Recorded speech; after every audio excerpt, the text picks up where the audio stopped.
So my quest to find a shotgun that was worthy of using, I rolled across the striker, and upon first glance, you're like, okay, the striker is one of those weapons that you wouldn't think would be good because it kind of sucked in MW2.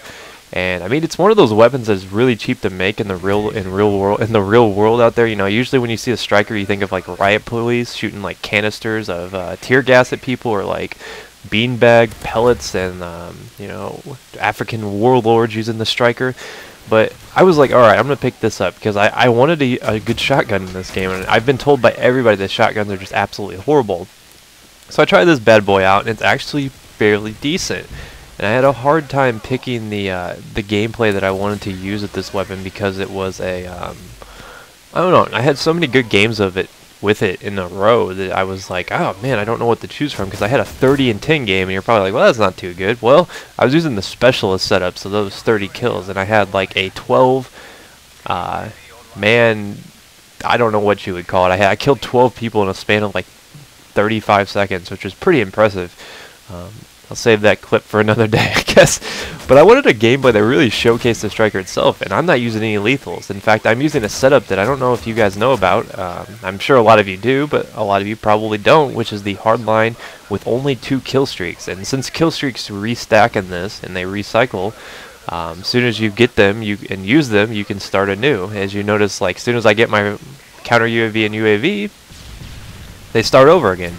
So I can constantly be filling the air with both those kill streaks, and it's a lot of fun because basically it's just you and your weapon. You don't have to worry about things moving around, and it's constantly scrambling up their mini-map, and it's constantly keeping a UAV up in the air. And at this point in the game, a lot of people don't use Assassin. I mean, it's not like, I mean, you'll see it every once in a while, but the game isn't like cluttered with it like Black Ops was with Ghost. We're still really early on. For those of you watching this in the future, this is really early on in the release of the game, so perhaps you future people may have knowledge of how Assassin ruined this game, but as of now, Assassin is not really a problem at all. In fact, I would say that it's pretty much not really a big deal, and I don't know if it will be a big deal. The only thing that really has me worried about Assassin is the fact that you could theoretically be it could be a problem if everybody starts using it, because of like the way this map is, or these maps are set up, where there's so many like angles and close quarters. I mean, look at that spawn right there.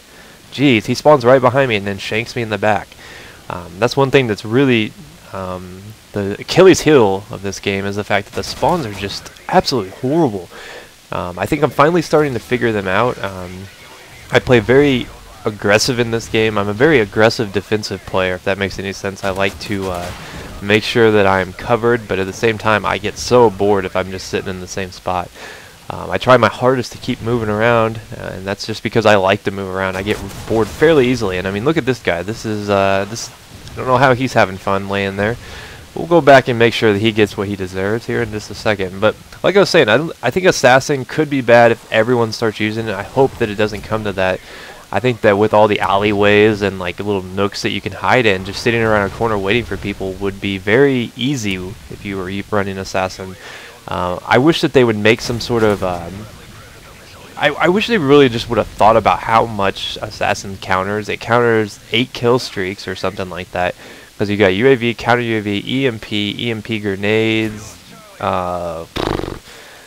advanced UAV, motion sensors, heartbeat sensors, thermal. So that's 8 things that counters. I don't really think a kill streak needs, or a perk needs to counter 8 things.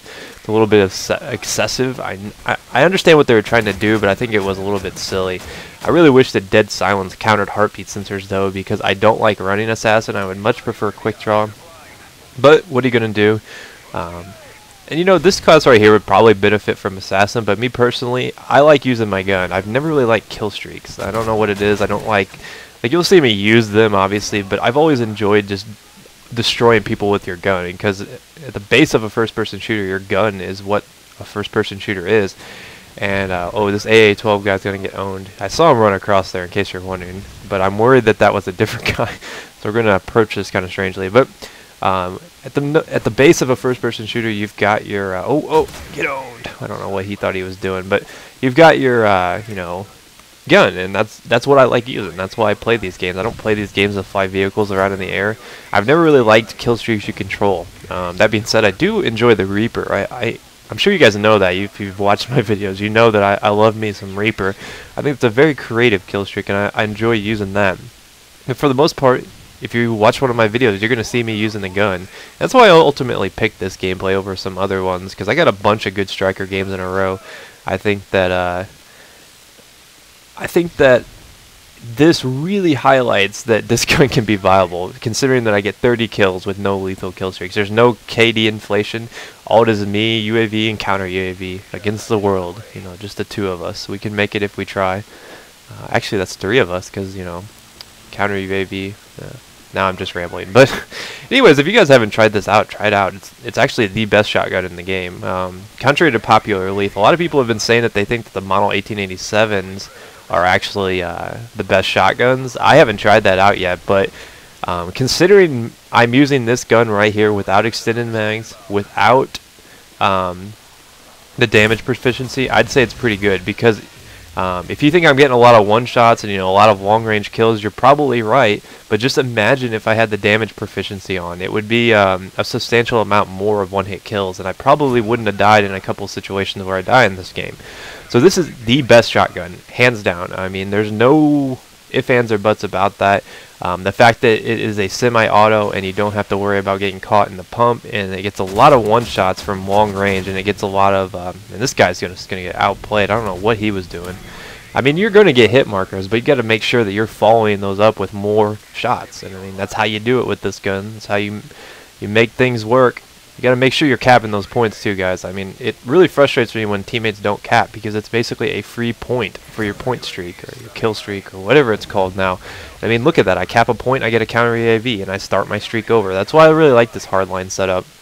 I am using sleight of hand just because I don't have the extended mags yet, and the extended mags will definitely make things easier, because you won't have to worry about using the sleight of hand on it, because you can just reload when you get time. Because I think you get like an extra 6 in this, so I think you get 18 shells or something. So that's pretty impressive. Oh! I think I smell 3 people just sitting there camping. Look at these warlords just sitting on their truck. Oh! There we go. All 3 of them. Nice little triple feed there. That was beautiful. But I don't know what this team was doing. They weren't really focused on the objective. I mean, this isn't really even a very good shotgun map. I was pleasantly surprised that I was able to do so well on this map. You see right there, more Final Stand. And I've been getting blop shotted a lot lately. Seems like a lot of people like to use Final Stand, which is, I don't know how I feel about that. I guess it's better than them using that dead man's hand thing. But one thing I want to point out, do you guys remember when Robert Bowling said that Last Stand was gone from this game, and he made like some big, crazy, like, I don't know, he really made it a point to say that Last Stand was gone. And it just really gripes me, because it's not gone. It's in the game. Final Stand is in the game. And he acted like it was gone forever, when really it was just disguised as a death streak. I guess he doesn't think that Final Stand's a problem. I don't really think it's a problem. It's just annoying. I think it's pointless to be in the game. You can't promise that it's not in the game, then you put it in there under a different name and a different type. But anyways, this gameplay's over. Hopefully you learned a few things about what the best shotgun is in the game. I know I pretty much rambled the entire time, but 29 and 4 running around with no lethals, not too shabby. But if you haven't already, go ahead and follow me on Twitter, and maybe check out a video you missed earlier in the week. I had a couple Modern Warfare 3 videos that you guys might have missed, and I'll see you guys next time. Peace.